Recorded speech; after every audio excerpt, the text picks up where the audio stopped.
Oke, selamat datang di channel saya.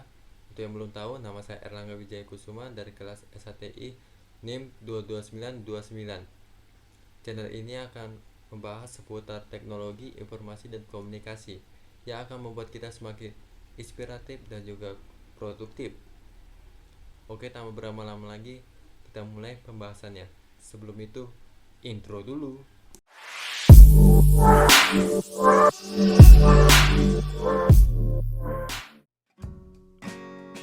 Oke, kita masuk ke dalam pembahasan.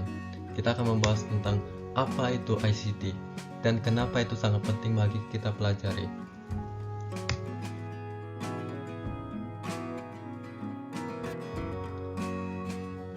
Dalam video ini kita akan belajar tentang 1. Pengenalan ICT, 2. Peran ICT bagi pendidikan, 3. Penerapan media ICT dalam pendidikan, 4. Kekurangan dan konsekuensinya. Lanjut. Pengenalan ICT. ICT atau Information and Communication Technologies atau biasa kita sebut juga sebagai teknologi informasi dan komunikasi adalah payung besar terminologi yang mencakup seluruh peralatan teknis untuk memproses dan menyampaikan informasi. ICT mencakup dua aspek, yaitu teknologi informasi dan teknologi komunikasi. Teknologi informasi meliputi segala hal yang berkaitan dengan proses penggunaan sebagai alat bantu, manipulasi, dan pengelolaan informasi. Sedangkan teknologi komunikasi adalah segala sesuatu yang berkaitan dengan penggunaan alat bantu untuk memproses dan mentransfer data dari perangkat yang satu ke lainnya. Oleh karena itu, teknologi informasi dan teknologi komunikasi adalah dua buah konsep yang tidak terpisahkan. Lanjut. Saya akan mengasih contoh seperti kita mempunyai data dari suatu komputer, dan kita ingin memindahkannya ke dalam HP. Itu membutuhkan suatu sistem atau alat. Nah, sistem dan alat itulah yang disebut sebagai ICT atau bagian dari ICT.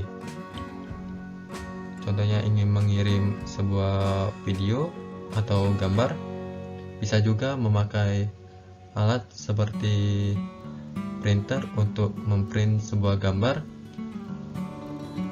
dan saya akan mengasih contoh sebagai berikut.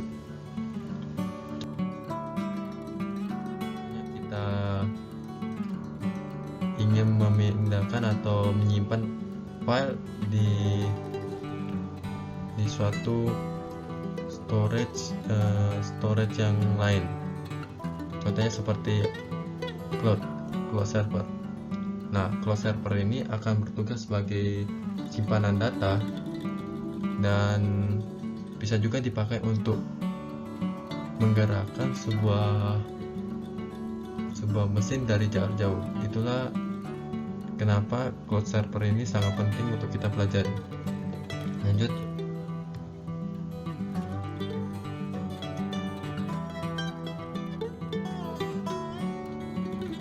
Jadi, teknologi informasi dan komunikasi mengandung pengertian luas, yaitu segala kegiatan yang terkait dengan pemrosesan, manipulasi, pengelolaan, pemindahan informasi antar media. Istilah ICT muncul setelah adanya perpaduan antara teknologi komputer, baik perangkat keras maupun perangkat lunak, dengan teknologi komunikasi pada pertengahan abad ke-20. ICT ini saya akan menjelaskan bagian-bagian dari ICT. Yang pertama, information atau informasi adalah hasil dari data yang diolah dan menerangkan sesuatu serta berguna bagi yang mengetahuinya. Communication atau komunikasi adalah pengiriman dan penerimaan pesan atau berita antara dua pihak atau lebih sehingga pesan yang dimaksud dapat dipahami. Teknologi adalah kemampuan teknik yang berlandaskan pengetahuan ilmu eksakta yang berdasarkan proses teknis. Lanjut. Ini dia, menurut Nur Fitrihana pada tahun 2007 dia mengatakan ICT adalah sistem atau teknologi yang dapat mereduksi batasan ruang dan waktu untuk mengambil, memindahkan, menganalisis, menyajikan, menyimpan, dan menyampaikan informasi data menjadi sebuah informasi.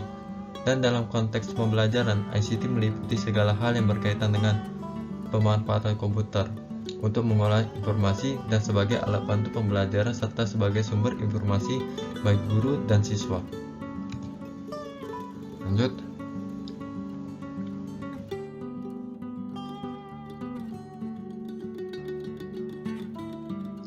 Oke, kita akan masuk dalam peran ICT bagi pendidikan.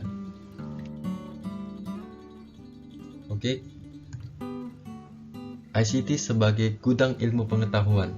Artinya, dengan ICT sumber ilmu pengetahuan yang begitu kaya bahkan melimpah, baik pengetahuan inti dalam pelajaran sekolah maupun sebagai materi penggaya pembelajaran. Pada fungsi ini, internet memiliki peran besar sebagai sumber ilmu pengetahuan yang dapat diakses secara luas yang di dalamnya telah terkoneksi dengan ribuan perpustakaan digital. Lanjut. 2. ICT sebagai alat bantu pembelajaran. Artinya bahwa pembelajaran saat ini lebih mudah dengan bantuan ICT untuk menghadirkan dunia di kelas dan dapat disajikan kepada seluruh siswa melalui peralatan ICT seperti multimedia dan media pembelajaran hasil olahan komputer seperti poster, grafik, foto, gambar, display, dan media grafis lainnya. Lanjut.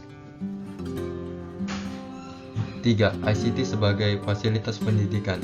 Dalam hal ini, ICT sebagai sarana yang melengkapi fungsi sekolah sebagai lembaga pendidikan, terutama fasilitas-fasilitas yang bernuansa elektronik seperti laboratorium komputer, peralatan di laboratorium bahasa, ruang multimedia, studio rekaman suara, studio musik, studio produksi video, dan editing.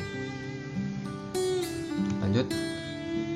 ICT sebagai standar kompetensi. Artinya ICT sebagai mata pelajaran yang kita kenal. Mata pelajaran yaitu TIK. Mata pelajaran ini berisi standar kompetensi. Lanjut.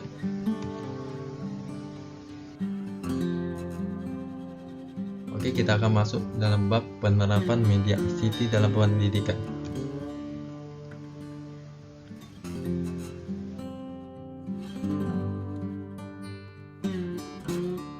Oke, saya akan memberi contoh seperti buku elektronik. Buku elektronik atau e-book adalah salah satu teknologi yang memanfaatkan komputer untuk menayangkan informasi multimedia dalam bentuk yang ringkas dan dinamis. Dalam sebuah e-book dapat diintegrasikan tayangan suara, grafik, gambar, animasi, maupun movie, sehingga informasi yang disajikan lebih kaya dibandingkan dengan buku konvensional. Kedua, e-learning. Beragam definisi dapat ditemukan untuk e-learning. Salah satu contohnya adalah seorang yang bernama Victoria Eltinio misalnya menyatakan bahwa e-learning meliputi pembelajaran pada semua tingkatan, formal maupun non-formal, yang menggunakan jaringan komputer, internet maupun extranet untuk pengantaran bahan ajar, interaksi dan atau fasilitasi untuk pembelajaran yang sebagian prosesnya berlangsung dengan bantuan jaringan internet sering disebut sebagai online learning. Contohnya seperti yang kita kenal melalui aplikasi Zoom atau Google Meet. Oke, lanjut. Kita akan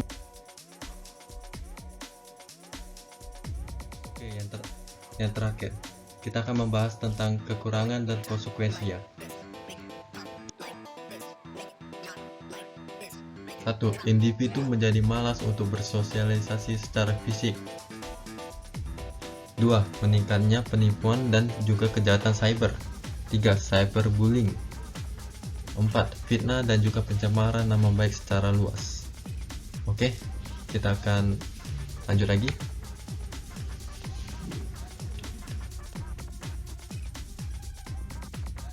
Terakhir, ICT bagi kehutanan. 1. Sebagai model simulasi, ini berguna untuk membuat proyeksi dari potensi konsekuensi dari berjangka yang mungkin terjadi. 2. Sebagai tata kehutanan. sebuah perusahaan kehutanan atau lembaga yang tidak memiliki up-to-date informasi yang akurat tentang hutan, maka perusahaan tersebut tidak bisa membuat keputusan strategis dan efektif. 3. Sebagai sarana informasi yang berkaitan dengan pasar.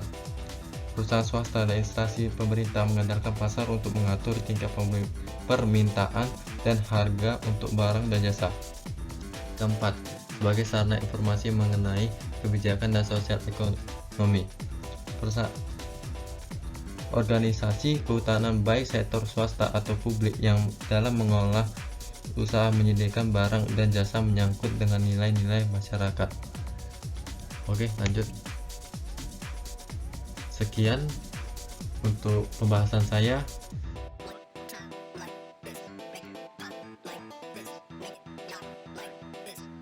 Sekian dari pembahasan saya. Jika ada yang salah, mohon dikoreksi di kolom komentar. Enjoy this video. Thank you. Ciao.